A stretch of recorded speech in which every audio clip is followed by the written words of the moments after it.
started today, I would like to make a thank you to COS's sponsors. On this screen, you'll see various organizations that have dedicated resources and time to COS and are out here helping you. So as a COS member, every organization on this document is currently offering a discounted rate or an exclusive member deal for COS members. So to get access to that, you'll need to be a COS member.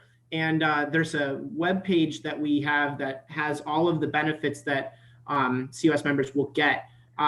So at the end of this meeting, we'll encourage once again to join COS, but you can do so at chicagobirder.org if you're not already a member. But we would like to call out and thank Eris Brewery and Cider House, Wild Birds Unlimited, Red Hill Birding, Imperial Oak Brewing, the Cornell Lab of Ornithology, and others.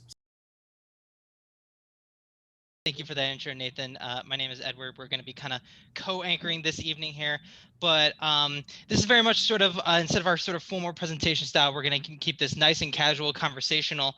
Obviously, our guest of honor here tonight is Greg Neise, longtime Chicago birding legend, and we're just really thrilled to have him here with us this evening. So Nathan and I've got a few questions to kind of start off the evening here, get the conversation going, but then we would very much like to hear from you guys. So in the chat while we're going here, if things come up or you have thoughts, go ahead and put that in the chat. We'll be keeping track of that, and then once we'll kind of make our way down there and we'll call on you to ask your question in person, because nobody wants to hear from Nathan and I all night. We want to hear from you guys.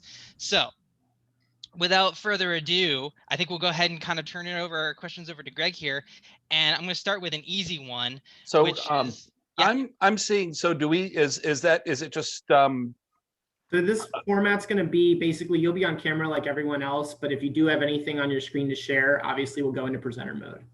Okay. So yeah, I was having just a teeny bit of video issues here. I think I got. Greg, you're a lizard.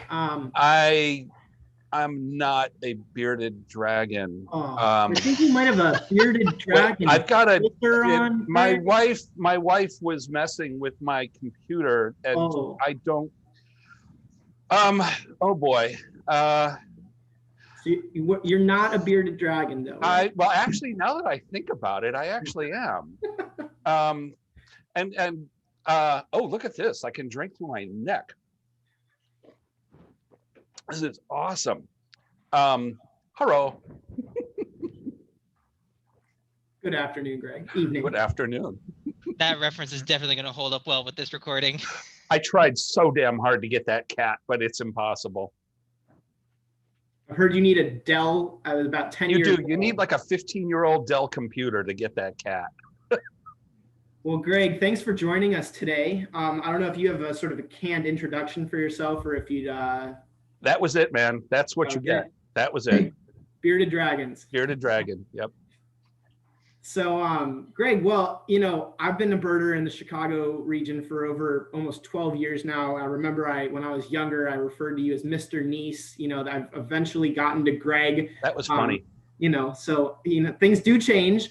But I think everybody here, whether you were on the Illinois Birders Forum back in the day, which not that long ago, but feels like ages, Greg really ran that forum, was the admin on, and organized that all. He's been a stalwart in the community, and we're really, grateful to have him here. A wealth of knowledge. So feel free to ask really any bird related question you may have, whether it's local to the Chicago birding scene, or something, whether national or even international. Greg used to travel down to the tropics a lot, has done bird and nature photography, worked at Lincoln Park Zoo, done sort of the whole gamut. So I know, Greg, we've got our first question for you is probably, let's see how you handle it, but we're curious to know what your spark bird was. I put it in the chat. You didn't even notice. There's been a lot of things. Larry's gonna love this. It was red-breasted nuthatch. Nice. Anything special about red-breasted nuthatches? No, well, it wasn't the fact that it wasn't. All right, so it was during one of the Fort Dearborn chapter bird walks, Audubon chapter bird walks in Lincoln Park in the 70s. So this would have been like around 73 or 74.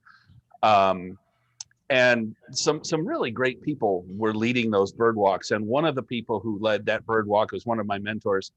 Was a guy named Jerry Sullivan. And if you're of a certain age, you'll remember Jerry Sullivan had an amazing column in the Chicago Reader called Field and Street. And he used to lead those bird walks. When you're ready to order from Tastes Really Simple. I'm not quite hungry yet, but I'll definitely let you know. And so, you know, when you're a young birder, when you're just starting out, you don't have to be young, but when you're just starting out, you're looking through the books and it's like, okay, you learn cardinal from chickadee, from white-throated sparrow, from this and that. And then there's migrants that are not so common. And you read the books and you learn these birds and you're like, all right, I want to see that one. I want to find that. And it was during one of these bird walks that I found a red-breasted nuthatch, and it was like really high on my list of things I wanted to see that I'd seen in the book and hoped to find. And it was at that moment that I went from like, okay, this might be something I'm interested in, to kablam, this is the rest of my life. It does happen that way. Mm-hmm. Yeah. So, you know, you mentioned birding in Lincoln Park, Jerry Sullivan. You know, I'd be curious to know, sort of a twofold question. If you could tell us about your experiences, you know, being a young birder, sort of what I've heard the stories, but I'm sure everyone here would be really interested to know sort of.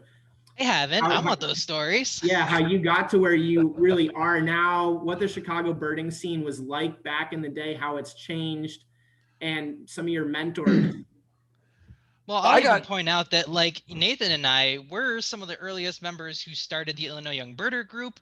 And I mean, to think about that, that's a recent thing. I mean, the world that we live in as young birds is completely different, I imagine. What was that like? Well, it was. We had these things called payphones, and payphones were incredibly important. It's like the birders working the lakefront knew exactly where all the payphones are, just like we now know where all the bathrooms are. And it was, you know, there weren't that many birders. I mean, you know, you go out to places that are now incredibly popular, like Montrose. Well, I mean, hell, Montrose Point was nothing like it is today. The transformation of Montrose Point is just absolutely remarkable. But, you know, you go out there to the Northwestern landfill or Gilson Park. Hey there, little larva. That's Oliver, Larry's kid. I'm gonna wave to him because we always wave at Oliver. You know, there'd maybe be 10 people out there. And that was like the crew. That was the whole birding crew. And if you know, if it was a really particularly beautiful day, there might be 15 or 20 people out birding. I mean, there just weren't that many birders. And there were like four or five of us young birders who were teenagers. There's Steve Maladno, who I know that's a name many people around here know, wrote the Birds of Chicago, or Chicagoland. I can't remember if it's Chicago or Chicagoland. But Rich Biss and you know, some of our mentors included people like Larry Balch and Jerry Rosenband. And, you know, the young birders would just kind of sometimes get picked up by older birders and driven around. Sometimes we just show up at places and hope to pick up a ride. I mean, that was my MO. I would walk to Montrose or someplace and hang out there and hope that I could hook up with somebody that was going up to Waukegan or over into Indiana to bird. That's how we got around. There wasn't anything that was, you know, formalized. There were no, you know, young birder trips or anything like that. So, you know, it was very ad hoc. Sure. And I got really lucky when I was around 12 11 years old, I met Dr. William Beecher at the Chicago Academy of Sciences, and he and I developed a friendship, and I kind of grew up working in the Chicago Academy of Sciences under the tutelage of Dr. William Beecher. So that was like a big life-altering moment for me. Very cool. Yeah, so I mean, I've been seeing some questions in the chat that, maybe we'll incorporate right now. Let's see, where would your favorite place be, whether past or present, to bird in Chicagoland? And, I know that Calumet used to be different than what it is now. We'll probably touch on. Oh, yeah, but, Calumet is totally different. Well, the whole thing is different. I mean, if you my favorite places to bird are the lakefront. And, I grew up at the corner of Lincoln Park West and Webster. So literally in Lincoln Park. I walked out my front door and there was the park right in front of my front door. And I walked, my usual birding walk was out through Lincoln Park, around the South Pond, out to North Avenue Beach, up the lakefront, all the way to Montrose, and then back, coming in and swinging through North Pond, and then back home. And that was like my weekly birding walk, sometimes more than weekly, sometimes a lot more than weekly. Sometimes I'd ride the bus down to Jackson Park and bird Wooded Isle, and then walk back up the lakefront, all the way back up to my house or apartment. And the lakefront, it was a different scene there because you could park and you could drive around. And so the birders would start at like the Northwestern landfill or Gilson, and then just go down the lakefront and hit all the spots. And you would hit, you would hit Montrose, you would hit the bird sanctuary, Jarvis. And by the way, one of my mentors was Bill Jarvis, who was Bill Beecher's best friend. And there's some really fun stories there. But you'd hit Belmont Harbor, Diversey Harbor, North Pond, South Pond, North Avenue Beach, Olive Park. Imagine that now these days, being able to just drive up and park and bird Olive Park for an hour. Olive Park used to also be something totally different than it is. Yes, it did. There were trees and bushes and all kinds of things out there, but it's also a good place to just go out and look at the lake too.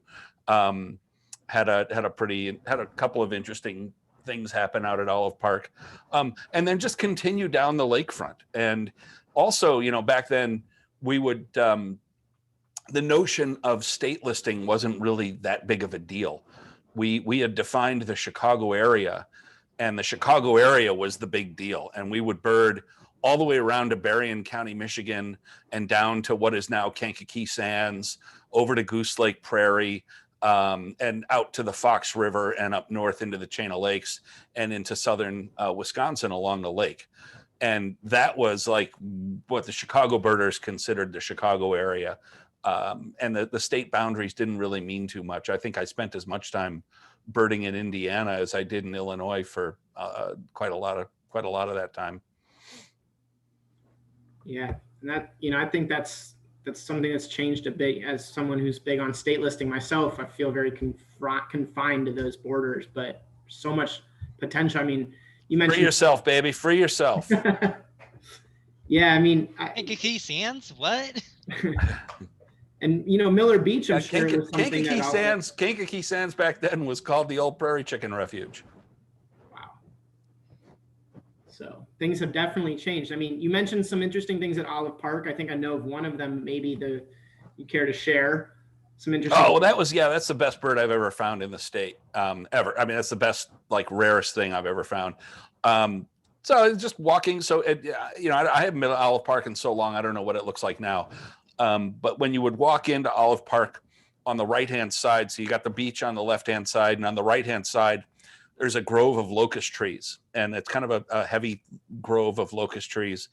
And there's a lot of birds in there. And at the far end of that grove of locust trees was an area of forsythia and other bushes that were just kind of planted there, sort of haphazardly. And there was a lot of weeds in there. And it was early November. It was a really warm early November.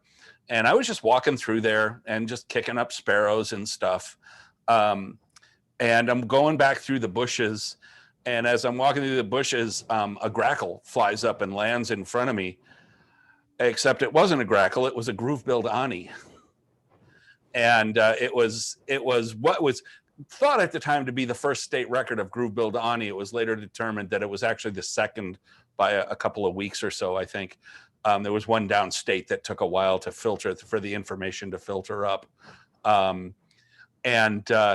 I got this bird and I'm like, whoa! And I whipped out my phone and I'm like, no, I didn't do that. So what I did is I had to go all the way back out around the filtration plant and over to Navy Pier, which was not open or anything at that time. You couldn't go into Navy Pier. The only thing there was Rocky's Fish House, which was one of the old fish houses. The only one that's really left now is the Calumet Fisheries on the Calumet River at 95th or 100th Street. There's a payphone there. So I called Larry Balch, I called the hotline and everything. And by the time I got back, a guy named Jim Blount, who birded with Jim Landing a lot, he had been poking around in there and he found the ani while I was down. He's like, I got an ani. I'm like, I know, I just ran over to the phone and called. And anyways, yeah, about, I don't know, I think about 20, 25 people got on that bird before it disappeared. And then it or another one was seen a week later at Montrose, or 2 weeks later, I think. Of course, it ended up in Montrose. Mm-hmm. That true rarity trap. So I guess, another thing that's of interest to the community here would probably be if you could talk to us a little bit about Calumet. And, COS has some sort of ambitious plans for involvement, and Edward, you maybe want to tap on that before we pass it back off?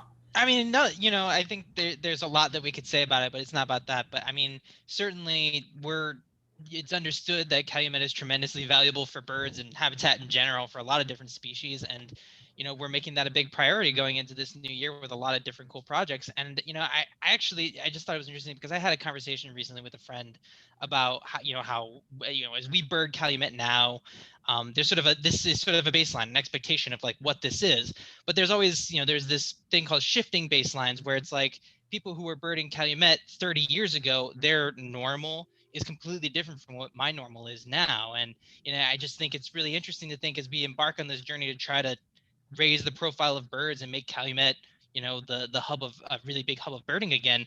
What are we kind of looking for to either recover or build towards? Well, it's the Calumet region. So one of the people who was one of the earliest to recognize the importance of the Calumet region as it is within the city of Chicago was Dr. William Beecher. He was writing articles about Chicago's lost marsh in the 60s and 70s. He and Bill Jarvis, they started pushing a long time ago to try to get some of these areas protected. Jarvis was poking around. Jarvis was a real estate developer. This is the Bill Jarvis who the Jarvis Bird Sanctuary is named after in Lincoln Park. And Jarvis was a real estate developer. He was from Mississippi, I think, and just the most wonderful old man. If he was old when I met him, he always wore a tweed 3-piece suit and a straw hat and a walking stick, and drove this gigantic green Cadillac, and would drive this thing around in farm fields looking for longspurs. And I mean, it was just ridiculous. He was awesome. But Jarvis and Beecher, they're completely responsible for Pinhook Bog in the Indiana Dunes being saved.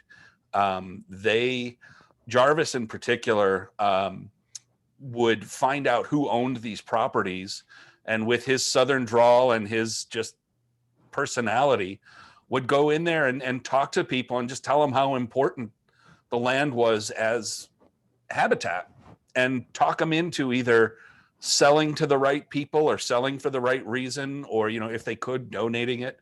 And he was doing that in Calumet, and he was doing that in Indiana. You know, Beecher was right there with him, writing scientific papers and articles for mainstream media about, you know, the importance of the Calumet marshes, and trying to raise awareness and trying to raise money for that. And then a little bit later, Jim Landing, who was kind of a transplant here, kind of picked it up. And Jim Landing wrote a paper called the Chicago Way Flyway, which was a proposal for bird resting areas in all of the city parks, which actually has come to fruition. But that was that was Jim Landing who started that in the 80s. But Calumet, so what is now, and I'm not looking at a map, and my memory is, what's the prairie on the north side of 103rd, that big prairie that's out there now? Oh, are you talking about, is that Indian Ridge you're talking about? No, north of 103rd. So north of Big Marsh. North of Big Marsh. Oh, north of Big Marsh. Are you talking about Van Vlissingen? Yeah, Van Vlissingen. Yeah. Okay, that was the cinder flats. So that was where they dumped all the cinder, and it was just like, I don't know, however many square miles that is, 2 or 3 square miles of just cinder flats. And I see Screntny is here on the call. He and I know exactly. He has a good understanding of what cinder flats are, and it was amazing shorebird habitat. It was world class. I mean, tens of thousands of shorebirds in these cinder flats, and then eventually they grew up, and that's what's underneath Van Vlissingen Prairie, is just all that cinder. To the south of that, the cinder flats continued, but they parked trucks on it, and they left the tractor trailers on the cinder and parked tractor trailers out there. But it flooded, and it was still habitat, and we called that the truck flats. And to bird that, you would park on the outside because you didn't want to drive your car on the cinder flats, and you would walk between the trucks, and a lot of time you had to get down on your knees with your scope and scope under the trucks, because the shorebirds were walking around under the parked tractor trailers. And I got my lifer stilt sandpiper walking around under a tractor trailer out there, just north of Big Marsh. And Big Marsh was a high quality cattail marsh, no Phragmites, that the water level dropped to shorebird and wading bird habitat every summer. And the birding there was just phenomenal. I mean, there was a colony of yellow-headed blackbirds. There was a colony of black terns. We had tricolored herons there for many summers. We're pretty sure they were breeding. We just couldn't find the nests. Snowy egrets. I mean, all these birds that were there. But there were also a lot of people hunting out there. I mean, there were just people shooting at anything that flew. And that continued for a long time. And then south of there, that whole big giant landfill north of 122nd and east of Torrance, or east of Stony Island, that wasn't there. And that was also mud flats and just fantastic shorebirding habitat. I got my lifer curlew sandpiper there. And Dead Stick Pond, same thing. And at the south end of Dead Stick Pond was a big woods that was phenomenal for warblers. So yeah, I mean, it's that whole area of Calumet was completely different from what it is now. That's wild. I can't even imagine looking under trailers for shorebirds. Well, I bet you that also does bring up that, we've seen a precipitous decline in birds basically since you been a birder, Greg, if I'm not. Oh, absolutely. I mean, do you want to maybe talk a little bit about what migration used to look like? Well, I mean, it was, I think anybody here who's been birding since the 70s or 80s, knows we didn't have, like, now we have, like, we hope for those few days. It's like, in May, we wait, we watch the weather, and it's like, okay, it's going to hit us for like 3 or 4 days and the birds are going to be everywhere. It was like that for 2 or 3 weeks. And there would just be birds everywhere. And the parks were just full of birds and warblers. And, now it's down to a much smaller time period because there's just many fewer birds. Yeah. Well, one good thing that did come in the most recent couple of years was Monty and Rose. So one thing, that Edward and I were curious about, Monty and Rose and the pandemic clearly has provided a sort of catalyst for birders in the Chicago area. Maybe it's, from non-birder to birder or birder to hardcore birder. I'm not entirely sure, but it's clear that there's, just an upwelling of birders entering the passion and hobby. Have you ever, seen something similar to this in your time birding prior, or is this sort of a new trend? Boy, you could say, I mean, the whole fabric of birding has changed in the last 10 or 15 years. Fundamentally, and it just, the combination of the internet and digital photography has changed birding forever. And I think for a good thing, but there are some growing pains. And the number of birders has grown exponentially with the increase in performance and decrease of cost of digital cameras. And that's a neat study waiting for somebody to do, but there's just no doubt that's what it is. And you were talking a minute ago or a while ago about the Illinois Birders Forum, which was our social media before there was Facebook, and that was what kicked IBF off. I mean, that made it what it was, is because people wanted to share their photos. And we had a place, on I Bet you couldn't share photos. On listservs, you couldn't share photos. And when we launched the Illinois Birders Forum and people could share their photos, like, that's for me. And everybody was just every day sharing their photos. And then Facebook came along and it was even easier to share your photos. And you could do it from your phone. And you could do it from your phone while you were watching the bird. And it just,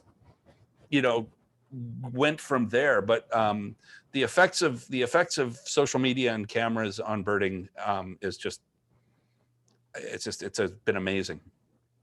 And now we've got GroupMe, so there's no longer these phone trees, rare bird hotlines. It's all I mean, GroupMe and all that is like everything else. It's starting. You'll find, so like, it's been interesting though that it's like, okay, let's have a GroupMe for rare birds in whatever state or whatever, and you do that, and then it very quickly gets out of hand. So then the people who really use it and care, they're like, okay, now we have to start another GroupMe for this group of people that aren't going to get on there and just chatter all day about whatever. And so now you've got this other GroupMe. And then there's like, okay, well, I want a GroupMe for the birders of Lake County, but not all the birders of Lake County, because then there's going to be too much chatter about titmice at my feeder. And it just keeps, fracturing like that. And that was the one thing that was kind of cool about the Illinois Birders Forum is that everything was kind of contained and you had it all in one place. And the rare bird alerts were, you could send them out as push notifications, kind of the same way you're doing with GroupMe. But I think this is all stuff that's just like being worked out right now. it's all going to be figured out. Right now, it's toddling around and trying to figure out who it wants to be. Yeah, I think you're right though about that fracturing of information. I've experienced that myself when I travel, trying to figure out what groups or what WhatsApp channels there are. No longer is there a centralized place to get this data. So I think you're right. I mean, having these phone trees in these community centers actually does serve a purpose, and it's something that maybe the newer generations are being a little short-sighted on. Well, like I said, it's growing pains. That's all it is. It's figuring itself out, and it will. I mean, in that vein, in terms of sort of figuring out and growing pains, I mean, where do you kind of see things going? If you had to kind of make a bold prediction as far as like what's the next big thing, or kind of what's the next sort of stage of evolution for birding, you got any kind of predictions there or guesses as to what's next? I think that we're going to start to see kind of a rollback to more of a forum model of at least internet interactivity for birders versus social media, Facebook, Twitter. Because what we're finding on the Facebook groups is that, it's wonderful that groups like the Illinois Birding Network are growing just exponentially. And that means that there's a lot of people interested in birds, which is awesome. But when you've got 17,000 people all trying to talk over each other in one place, that's it. Kind of you see what happens. And I think what's going to happen is that there's going to be sort of a rollback to the forum model a little bit, where there's always going to be social media. There's always going to be this place where you can interact with 15,000 other people that are interested in birding in Illinois. But then, like, when you get to the next level where a county golden-winged warbler matters to you, then there's going to be this other place that you'll go to, and it'll be a little more structured. For sure. Well, I know that we have talked a bit about the Chicagoland area. I'd be curious to know, and I did go grab a beer, so if you talked about this, by all means, shut me back down. But be curious to know if some additional hotspots throughout the state of Illinois. And I mean, you've been a long-term Illinois resident, birded the state widely. Are there major hotspots? I know, when one comes to mind and thinks about shorebirds, Chautauqua and Emiquon comes to my mind, but that might not have been a thing, a few years prior. I know that that's sort of recent. So, some hotspots, favored places to go. Well, Emiquon is new, but Chautauqua's always been there, and Chautauqua's always been. I mean, the death march out on that dike at Chautauqua in August, that's been a thing since I was a kid. Except, it's really kind of wild how the things that have changed is people's notion of what's far away. So, now it's like there's a rare bird at Chautauqua. Up in the car, let's go. Before, like when I was a kid birder or a teenage birder, it's like that's something you planned for a few weeks, and we go down there and camp for the weekend. And the idea of just driving down to Chautauqua for the day and birding and coming back is like, that was just, whoa, that's crazy talk. Everybody went down there and either stayed in a motel or camped. I think that most of the places that we consider hotspots have been the same. There's some new places like Emiquon, Hennepin Hopper, that didn't exist back then. There's places that have been underbirded, especially along the Mississippi River and in Southeast Illinois, that were just sort of in the last 15 years have learned just how awesome they are. Mississippi Palisades State Park is one of those places that nobody went to until, maybe 15, 20 years ago at the most, and quickly realized just how awesome the birding is along the river up there. Yeah. So I promised I would bring this up on Twitter yesterday. speaking of kind of going around the state and chasing those birds and going to areas where maybe weren't really acknowledged before, I understand that you were part of a team of very dedicated birders called the Mighty Jizz Masters. And yes, I included both mighties.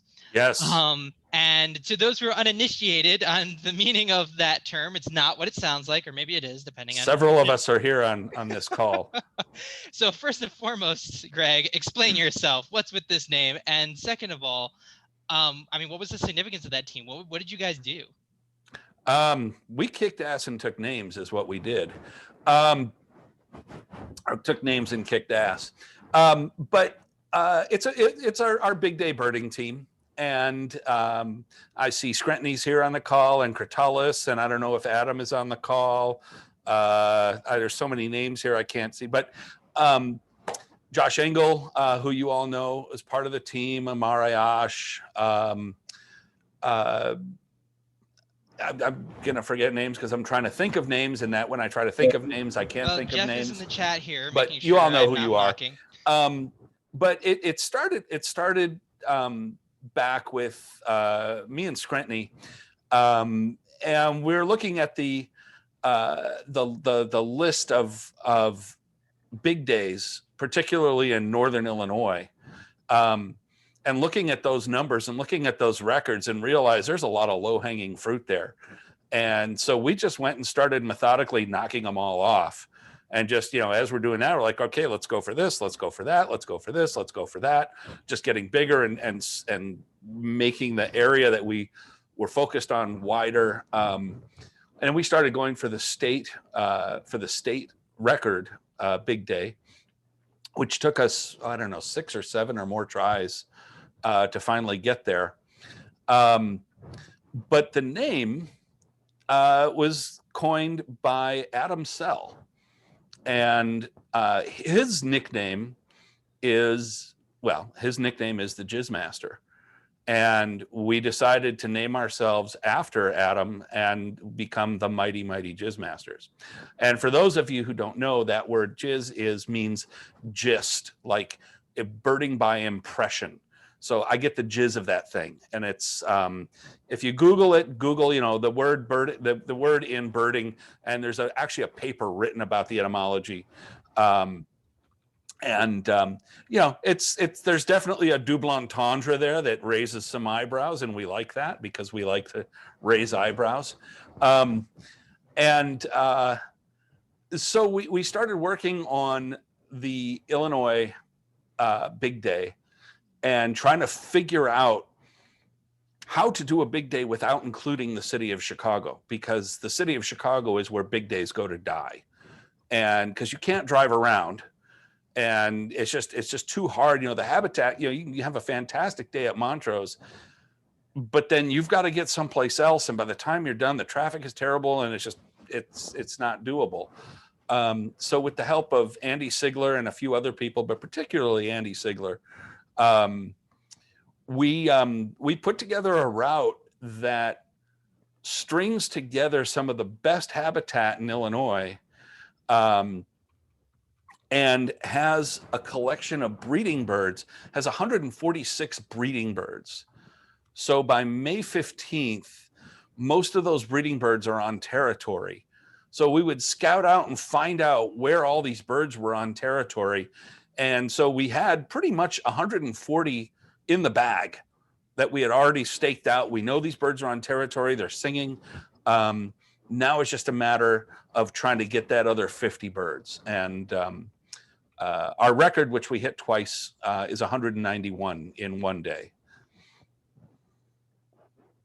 A lot of birds all in one day. Yeah, and I think 200 is absolutely possible, but it's like everything has to perfectly line up, and the number of flubs and things that go wrong has to be absolutely zero. The day that we first did 191, we were just tearing it up.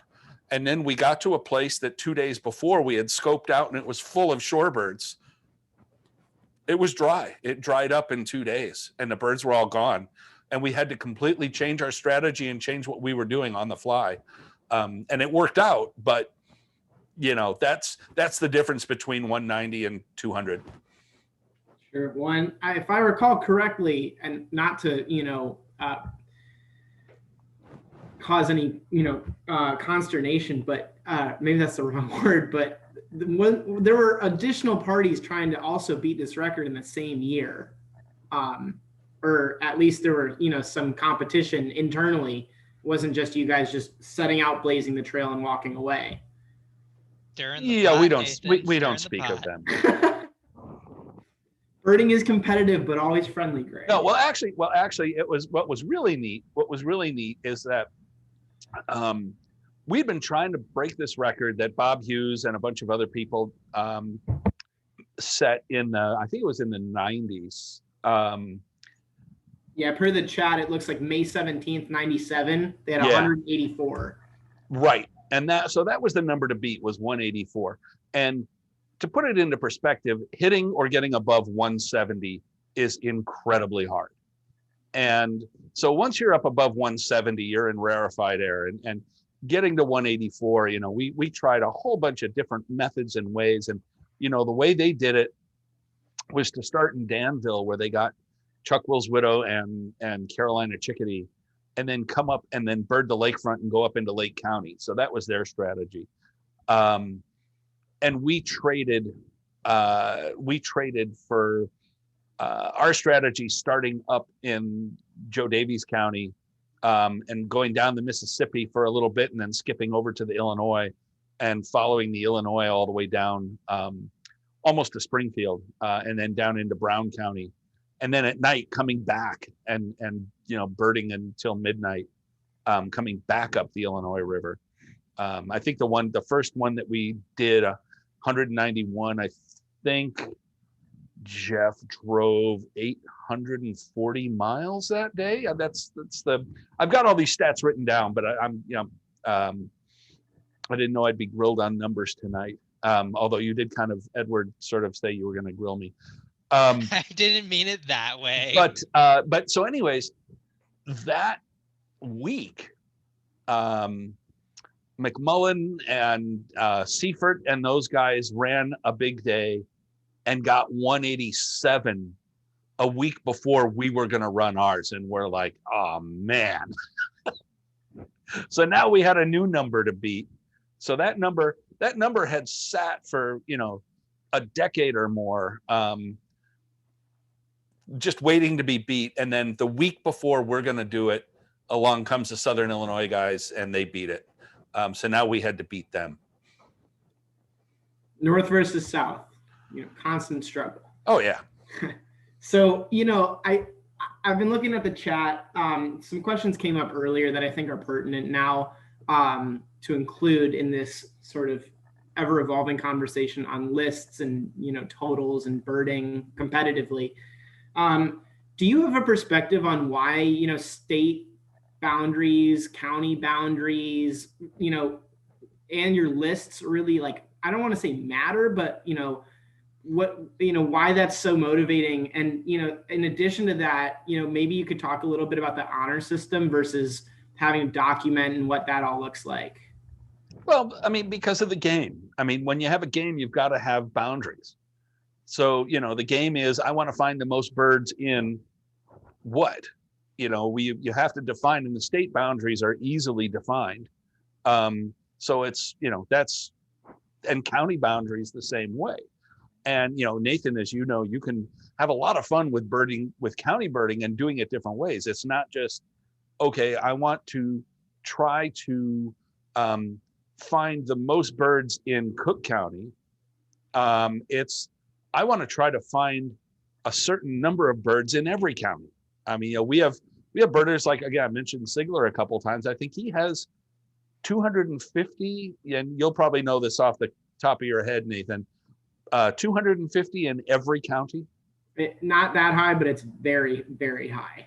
Yeah. It's, and, then you get into things like total ticks, which is the total number of checks you've got. And I think he's approaching or over 30,000 ticks 20. at this. 20. Well, I know he's over 20, but I don't think he's that close to 30 yet. Okay. Because he was over 20 a while back. But for those that are not aware, to get to 30,000 total ticks, what that would accomplish is out of 102 counties, add up every county total and then make a total sum. So it's 30,000 would be 100 divided by 102 is about 300 birds per county, which is like, I don't have. Yeah, that's true. So yeah, you're right. He's just over, he's over 20, but he's been just over 20 for a while. Yeah. So no, I mean, it's all a game, you define the game, and, and you were saying that's the honor system. It's, you get into stringing, and people who just fudge it. And that's, and that's the difference between, well, all right. So when you have a really good big day team, it's harder to do a big day with a really good team. So, when we've got a team that's got people like Adam Sell and Josh Engel, and Bob Hughes, it's really hard to fudge it. Michael Redder's another person who was on our big day team. You've got people who are, it's like, oh, there's a golden winged warbler. Like, no, you can't count that golden winged warbler by call. You have to see it, because golden winged and blue winged, you can't just do that by song. You have to see that bird. Same thing with cerulean warbler. Whereas, younger birders or people that haven't been doing it too long, they kind of just fudge that. Like, oh, I heard a golden winged warbler. Whereas, the more experienced birder is like, well, I don't know that that's a golden winged warbler.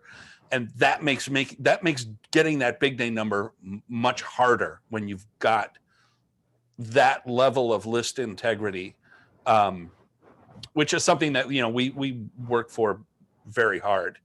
And, it all depends on what you're after with your birding. If you're just, if you just want to enjoy it, it doesn't matter to you. Well, I heard a golden winged warbler, but it could have been a blue wing. That doesn't matter to me. That's totally fine. But, if you're going to play the listing game, then it kind of matters.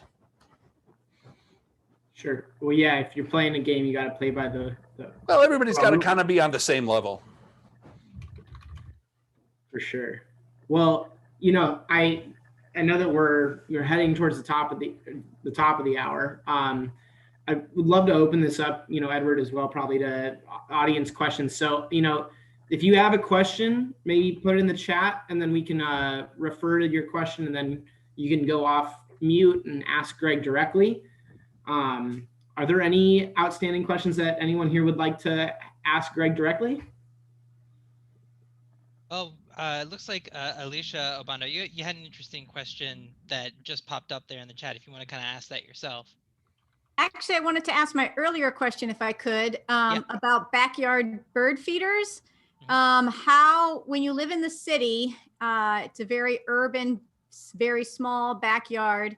How do you get variety at your bird feeders? Because I get nothing but house sparrows, a couple cardinals, and a couple of mourning doves, and that's it.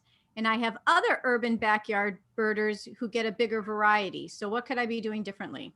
How long have you been feeding?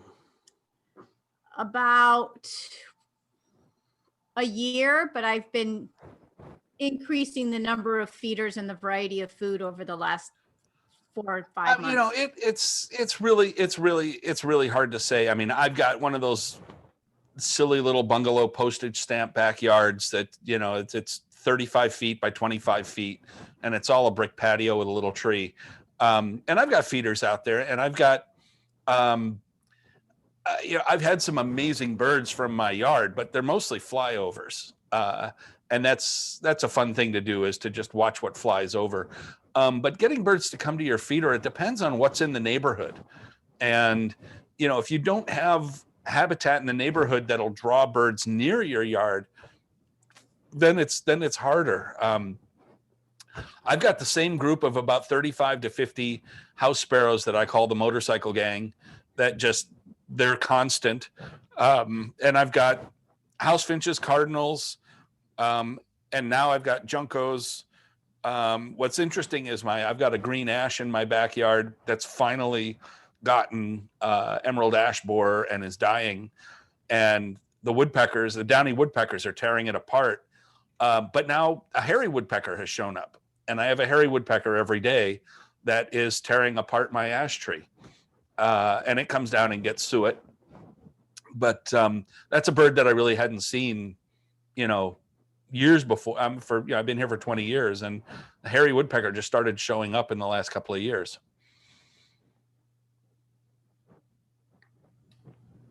But it just depends on what's in the neighborhood around you. Yeah, and there's some other mentions in the chat, trying to maybe diversify what native plants you may have in your yard. If you don't have native plants, that could also definitely help. Another suggestion would be if, trees that have berries on them will bring frugivores, birds that specialize in berry eating. I'm assuming when she said urban yard, I'm assuming like a little Perhaps. like, no, of course. We got a 25 by 125 lot, and most of it's taken up by house and garage, with a little yard. That's, if you're big enough to start worrying about planting. Huh? I don't have a garage, which makes my backyard twice as big. Oh, that's nice. I have tiny trees and some raised beds for vegetables and some perennials and. Yeah, it totally depends on what's in the neighborhood around you as to what's going to show up. And it is interesting, if you sit in your yard in the springtime, just sit back there on a nice early, May day, like around May 10th, something like that. When we've had a bunch of migrants come in, just sit in your yard and watch what flies over and through and by. And you'll see, if you sit out there for 8-10 hours, you'll see birds that come in and they land in your tree for like 2 or 3 minutes, and then they take off and just keep going. And something people don't realize is that a lot of birds, especially groups of warblers and things, they keep moving during the day. So it's like they fly all night, they land, and then as they're foraging, they're still kind of moving north, and they're just kind of moving along. And they don't tend to linger the way they do in the fall. So, if you sit yourself in one place, you'll see stuff just kind of moving past you. We had a question way back at the beginning that we did get a chance to answer from Karen Gibson. Karen Gibson, you were asking about martins. Are you still here to ask that question?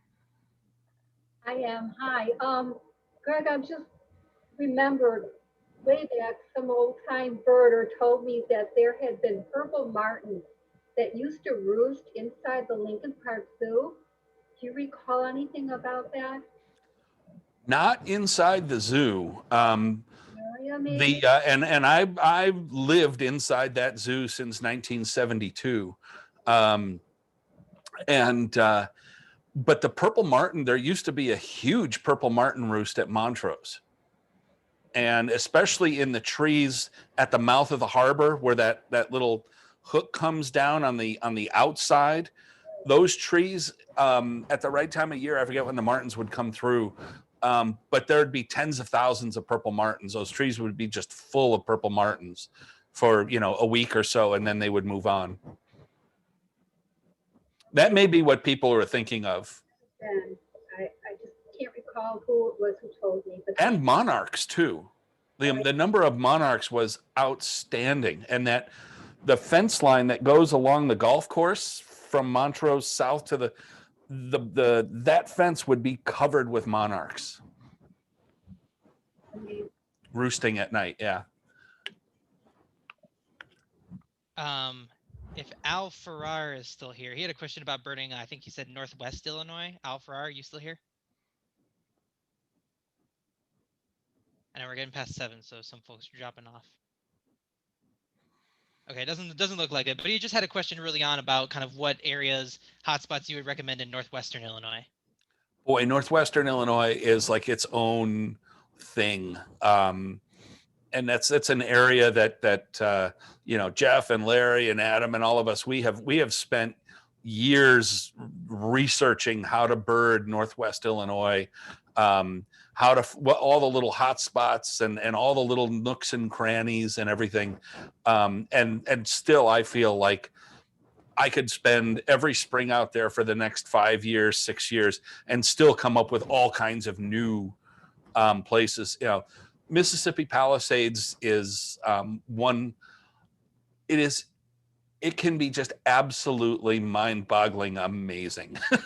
Like around the 15th to the 20th of May.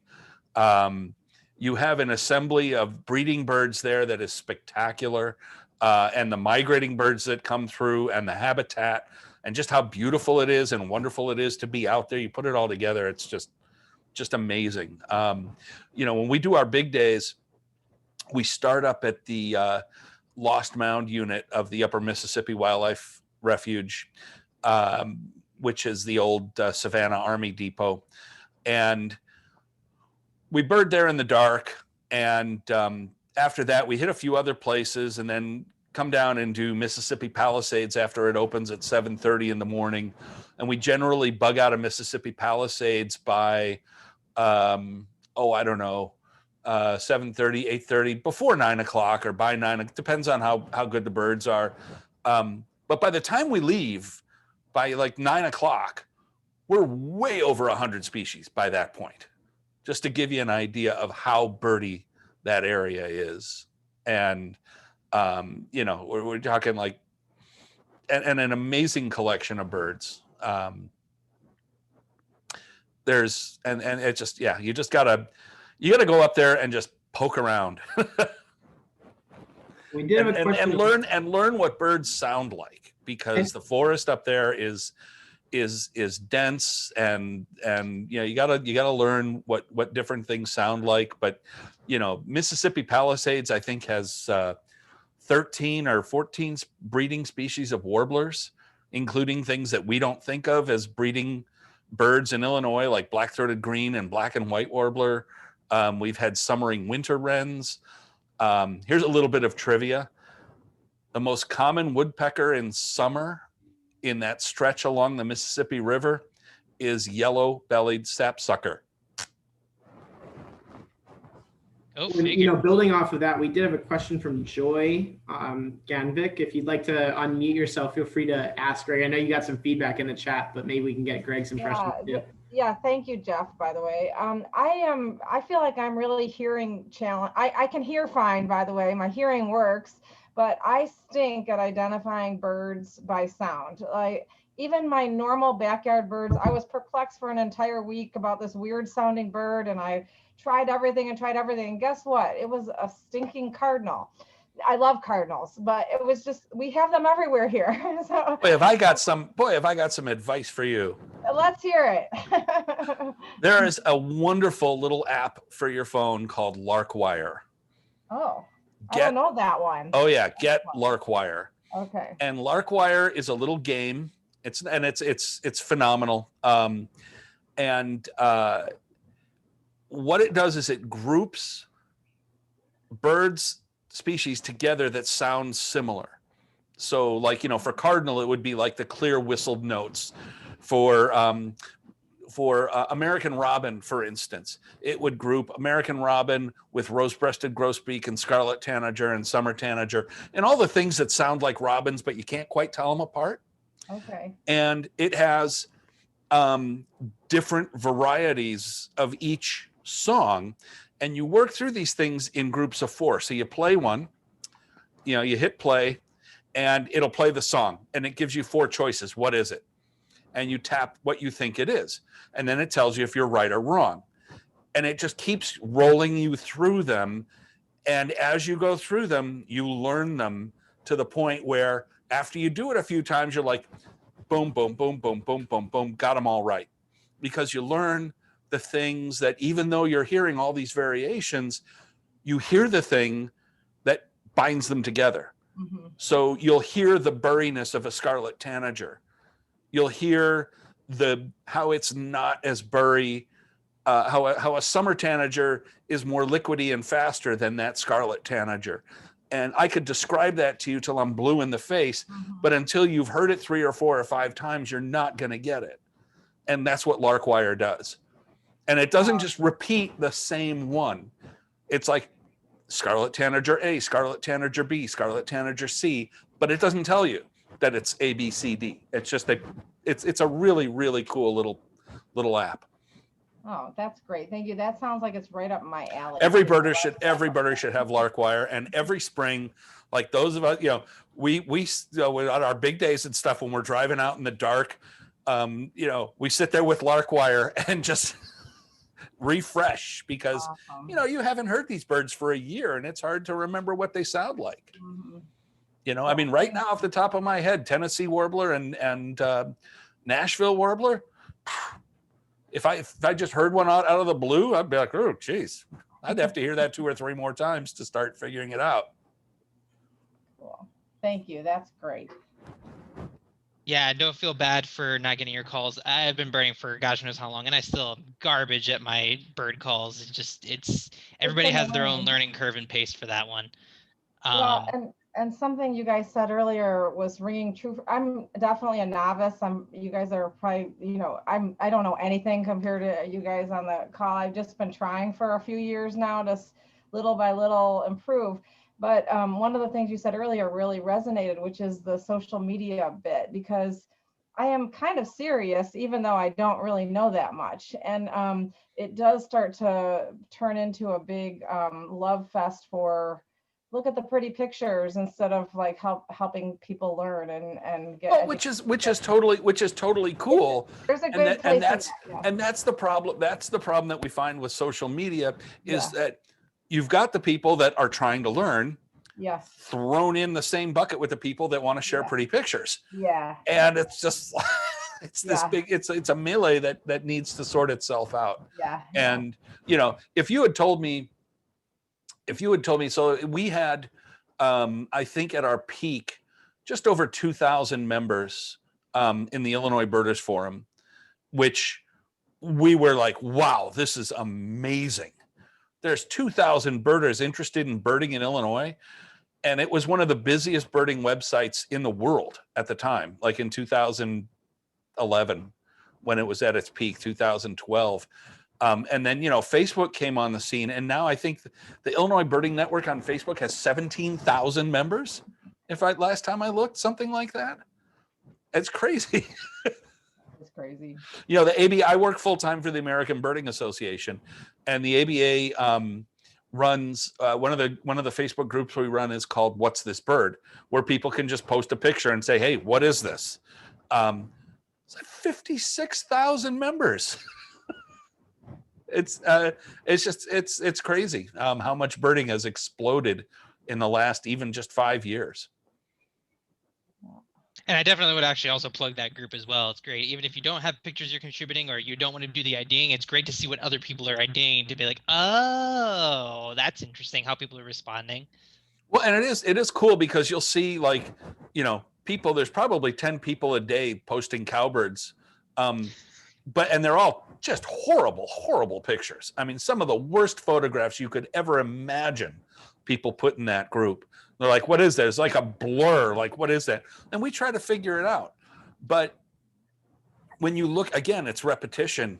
You look at 25 crappy pictures of cowbirds and you start to see the things that, that are similar between all of those 25 crappy pictures of cowbirds. All right, we got one more question that I saw earlier in the chat, and I think it's a good one kind of end on. It's very temporally relevant. Where are you going to look for ducks right now? Where's the best place to find your winter ducks? I don't know if I want to divulge that information.